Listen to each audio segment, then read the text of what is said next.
Hello and welcome to Deliberately Creative. I'm Stephanie, and I'd like to welcome you to this edition of Doodle Gems. This episode, we're going to be making small little cards that can be used as place cards, as gift cards, as cards that you can tuck into other gifts, baskets, in a lunch bag, a lunchbox, or just drop on a friend's desk to say I'm thinking about you. We're going to use skills that we learned in previous episodes with colored pencils, some cardstock, and a bit of imagination. So let's get started. I have an example here. It has an abalone pearl, a pearl made from an abalone creature. It is so pretty. I love these pearls. And this little card makes a wonderful little tuck-in. It makes a great little place card or a name card for food that you have sitting out on a buffet. When somebody comes to your house and you don't know that they have allergies, but you've written down next to the food what the name of the food is, and if there's something like nuts or dairy or wheat, gluten in them. It's just a nice thing to do. So what we're using are 4" by 3.5" white cardstock. This happens to be the 110-pound Neenah cardstock that is Solar White, but you could use Bristol Smooth finish. This is 100-pound. It works just as well. I did measure off at 2 3/4 inches to give a little side to this card that would make it so that it would stand up and you wouldn't have to do anything else to it to make this into a stand-up card. You don't have to fold it there. You could decide that you wanted to have a long, tall card or directly in half, and that works also. If you do use any paper that's over about 80 pounds, you are going to want to score it just because it makes for a cleaner fold. You see where I scored that, how nice that fold is. But here, this one, it's a little bit bumpy and a little wobbly. We're going to do it on this card here. Now I'm going to use my pencil and draw up my design. This has that abalone pearl that's going to go right here. It's just a circle about the size of a quarter. It would work really well to just drop a quarter on there and trace around it. Or if you wanted smaller ones, choose a coin that's the right size for you. Then I want to give myself a little guideline.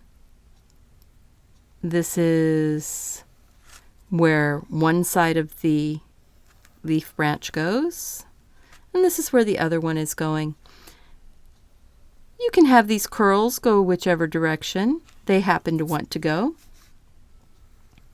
I think I'm going to do another little curl right here. And maybe one more up here. Just like that. And I'm not going to draw anything else with the pencil. This is mostly to give myself guidelines so that I have an idea of where I'm going. I was going to use my Micron 05. I love this pen, but it's starting to run out because I love this pen.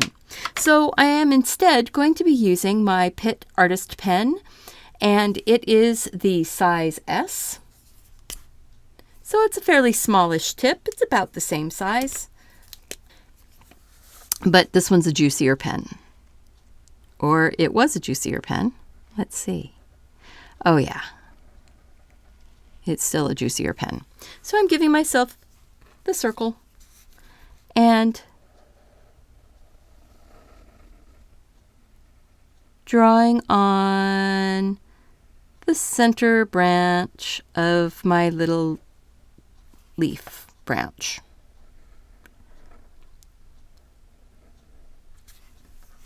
Just doing it like that.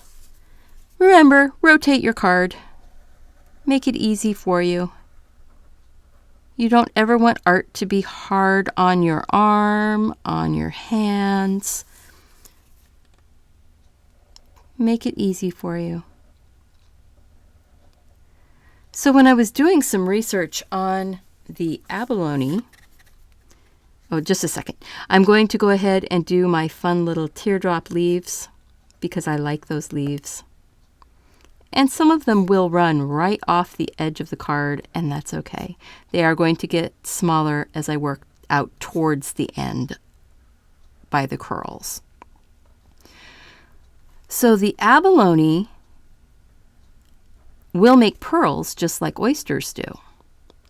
However, they can't be farmed.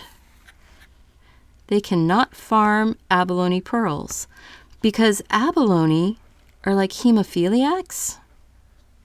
They can't introduce foreign material into the shell without injecting it.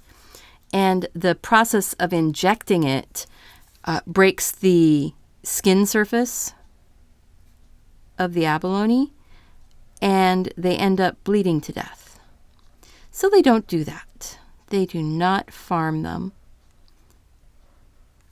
They're like hemophiliacs. Hemophiliacs, if you break their skin and they don't get a certain clotting agent given to them, they can bleed out.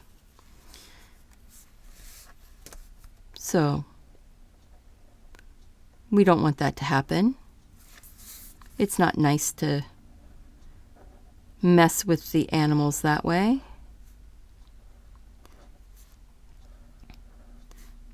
And now I'm just going up. These little teardrop-shaped leaves are so easy, and they just flow right into each other. You just start along that center line, make your shape. And then I'm going to go up along the outside of this one, part way. And I'm going to go up along the outside of this one all the way around. The reason why I only went part way on the other one was that it was going to run off the edge of the card. So it was just easier to stop it before we ran off the edge. Look at that. And then I'm going to finish this one.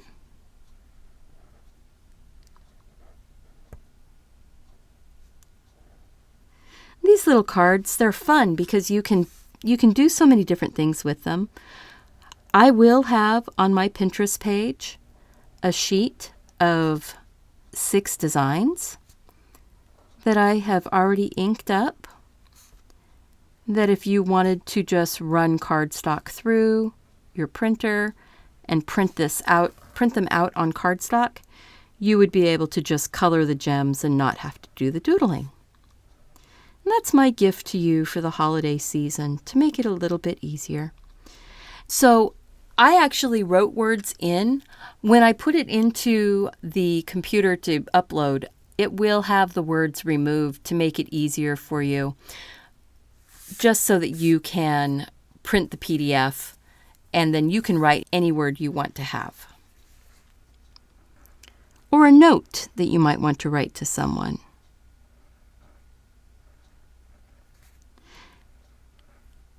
And if you print out the sheet that I did onto a card stock, those would be like little cards set up to cut out and glue onto the front of other pieces of cardstock. I did not set the spacing up on those to be folded, because when I was first coming up with the idea, I didn't know that's what I was going to do with them. It's really interesting how the process of making something gives you ideas for other things. So I was just sketching, sitting in my chair in the living room, just enjoying some quiet time and making designs, trying to come up with something that I thought would be fun for you. I hope you're enjoying it. If you are, I would really appreciate if you would click the like button. Subscribe if you aren't already a subscriber.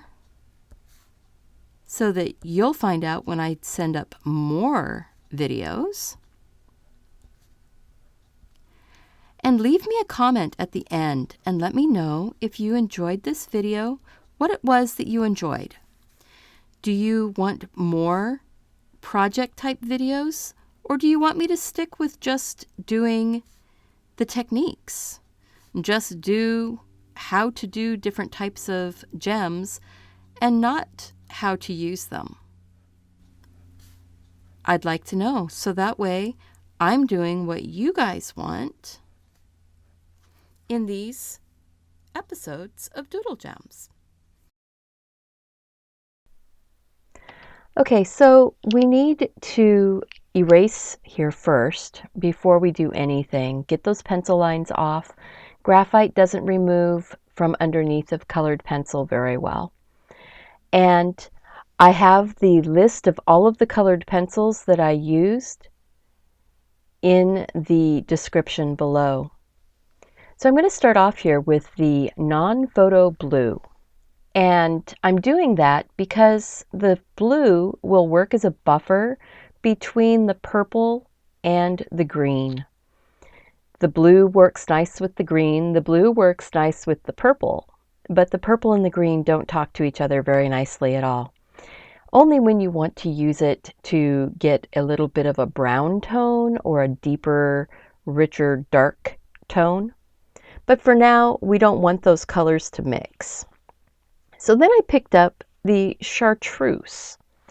And I'm saying that in the past tense because I'm now having to do a voiceover as my microphone died while I was doing the actual recording. I love the Chartruse because it's almost like a neon. And the Abalone pearls have this incredible colorful glow. So now I picked up the spring green, which is another bright green, but it's a little bit deeper, and it works really well with that blue. And I'm laying it in sort of a cloudy type pattern, just sort of flowing through. And I pick up the Imperial Violet, which is a deep violet color, and it's really nice because it has a lot of that purple to it, but it's not as red. And just for a spark, just for the teeniest little pop of surprise color, I used a magenta. And I'm so glad that I picked that up because it just gave it this little extra spark. And now I am putting the colors in fairly thickly. I'm not doing a ton of layering in this one. I'm more putting colors really close to each other and with a little bit of overlap. Now this color right here is the Dahlia purple. And so it's that in between the blue, in between the Imperial purple and the magenta is where that Dahlia purple was. Now when you take that non-photo blue over the top of this Chartreuse, it gives this beautiful green color that is different than the spring green and different than the Chartreuse. So it works out really nice. And I'm using that light blue as a bit of a blender. It is going over, it is layering, but I'm not going to do, 3 or 4 or 5 layers. I might only do 2 or 3 layers of different colors because I don't want the colors to get muddy. So by taking the colorless blender in now, and I'm swirling it to softly blend the edges of the colors together. I don't want to muddy up the colors. I don't want to completely wipe them out. I don't want to make one homogeneous color across the whole thing. I still want to see pockets of blue, pockets of chartreuse, pockets of spring green, pockets of the magenta and the different violets and purples. It lends a richness to it. But the colorless blender just moves those colors around next to each other so that they overlap the tiniest bit and become more cohesive without being just one unified color. And as I finish up with the colorless blender, and I'm pretty much done with that, I will be picking up the light non-photo blue again, just to hit a few spots, spark them up just a little. Just bring in a little bit of brightness back into it. And then I use the white. And the white is to give that diffused reflection that you will get on pearls. Pearls are opaque. They don't have light going through them. Light just bounces off the surface. So by putting in a diffused highlight first and then taking my white gel pen over the top of it and sort of diffusing that, it gives a soft glow to the gem. So, talking about making it looking round. And now the Uniball Signo Uniball white pen. I'm going to put the pen in and then I'm going to smudge it with my finger, and that just diffuses that white. And I'll do that again. But as I'm finishing up here doing the pen, I want to ask you to please click the like button and subscribe if you're not already a subscriber. Make sure that you leave me a comment and let me know what you think. Do you like these kinds of videos where I'm actually doing a little project, something that can be used? Or would you rather just have technique videos where I show you specifically how to do a certain type of gem?